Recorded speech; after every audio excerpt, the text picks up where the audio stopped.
जय हिंद दोस्तों। इस वीडियो में हम बात करेंगे about the Tripuri crisis of Congress session जो कि 1939 में देखने को मिला। तो 1938 में हरिपुरा सेशन में जो प्रेसिडेंट बनते हैं वो बनते हैं सुभाष चंद्र बोस। ठीक है, दोबारा जब 1939 के इलेक्शंस होते हैं तो फिर से सुभाष चंद्र बोस को चुना जाता है। ऑल्दो गांधी जी जो थे उनकी तरफ से जो कैंडिडेट थे वो थे पट्टाभी सीतारामैया। उनकी तरफ से मतलब कि वो सपोर्ट कर रहे थे। Gandhi ji was not an active member of Congress, वो एक सपोर्ट देते थे। उनका सपोर्ट उस टाइम पे बहुत बड़ी चीज़ थी, तो वो सपोर्ट कर रहे थे पट्टाभी सीतारामैया को। एंड यू नो तो एक इंटरनल टसल यहाँ पे हुआ। सो सुभाष चंद्र बोस लेफ्ट दिस कांग्रेस और उन्होंने अपना एक नया ऑर्गेनाइजेशन बनाया, फॉरवर्ड ब्लॉक वहाँ से स्थापित किया। And he left the organization, he left the Congress as well. ठीक है, तो ये इसके बारे में कुछ क्वेश्चंस यहाँ पर हैं जो हम देखेंगे। So let's see the first question, who was elected the president of Indian National Congress in 1938? So he was Subhash Chandra Bose. He was elected as the president of Congress in Haripura session. और हरिपुरा जो जगह है वो है गुजरात में, और ये बनते हैं फरवरी 1938 में। अनअपोज्ड ये बनाए जाते हैं। It is well known that Subhash Chandra Bose was reelected as president of Tripuri इन 1939। त्रिपुरी जो है वो जबलपुर में एक जगह है, जबलपुर के पास, by defeating the reelected Pattabhi Sitaramayya जो कि गांधी जी सपोर्ट कर रहे थे जिनको। Who of the following presided over the Haripura session of Indian National Congress? So he was Subhash Chandra Bose.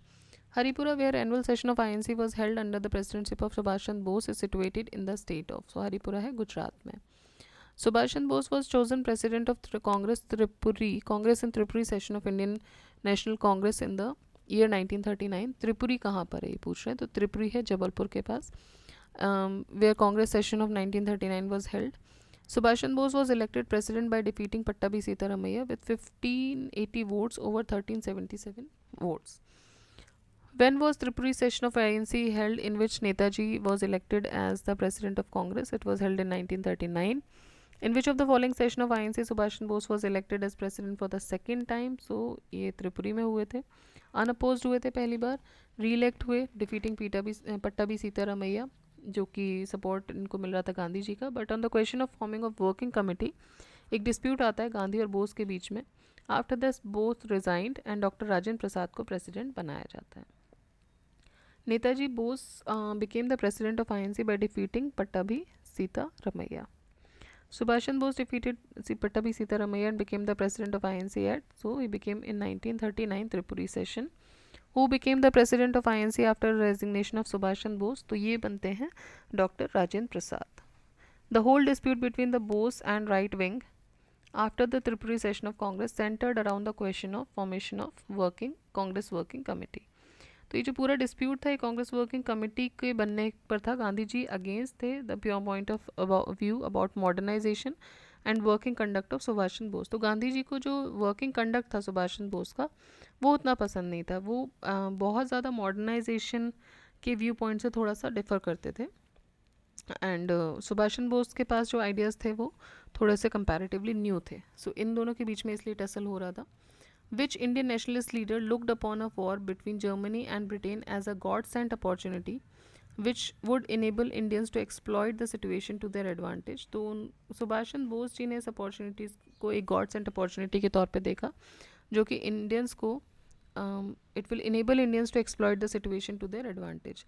So it was seen as a God sent opportunities by Subhash Chandra Bose. He believed an old saying of Ireland, need of England is an opportunity for Ireland. ठीक है. So these were the questions from Tripuri session. बहुत ही कम question है. अब आप देखेंगे आगे जितने जितने चैप्टर्स आते जाएंगे उनमें क्वेश्चंस का नंबर काफ़ी कम है बिकॉज वो एक पर्टिकुलर टॉपिक से रिलेटेड है.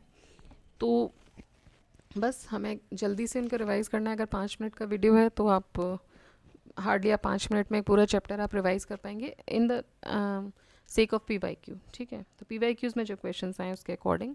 आई एम नॉट क्लेमिंग कि मैं आपको सारी चीज़ें बता रही हूँ बिकॉज अभी हम सिर्फ PYQs पर ही फोकस कर रहे हैं, इसलिए PYQs के बारे में बात करेंगे. इसके बाद जो आगे चीज़ें आएंगी वो मे बी अकॉर्डिंगली आपके रिस्पॉन्स के अकॉर्डिंग आएंगी, आप जैसा चाहते हैं उसके अकॉर्डिंग आएंगी. इनिशियली तो हम अभी घटना चक्र पर ही अपना एक पूरा सेशन रखेंगे. ठीक है, तो अपकमिंग एग्ज़ाम जितने भी एग्ज़ाम होंगे घटना चक्र उन सबके लिए हेल्पफुल है. आज नहीं, इस साल नहीं, हर साल. तो पहले हम अपना घटना चक्र का ये पूरा सेशन कंप्लीट करेंगे, उसके बाद हम नई चीज़ें भी इसमें ऐड करना शुरू करेंगे। एंड ऑल्सो मैंने पहले भी आपसे कुछ वीडियोस में ये सजेशंस मांगे थे कि क्या हम करंट अफेयर्स के साथ जा सकते हैं या नहीं, या कुछ और चीज़ें जो आप चाह रहे हैं, स्टैटिक पोर्शन अगर चाह रहे हैं, देन प्लीज़ बताइए आप उसके बारे में। बिकॉज अकॉर्डिंगली आपकी विल के हिसाब से चलेंगे तो भी इफ़ इट इज़ फिजिबल तो वो भी किया जाएगा। Otherwise I have also plan something, but अगर आपकी विल है किसी चीज़ की and it is needed, it is required in the exam, so I will try to do accordingly. तो प्लीज़ इसमें सपोर्ट कीजिए, प्लीज़ बताइए कि what is your will regarding what could be the next in this series. तो अभी तो हम घटना चक्र ही देखेंगे। I am planning to complete all the घटना चक्र with in I think till the end of this year may be, शायद सारे हो जाएं या उससे पहले हो जाएंगे तो और अच्छी बात है। सो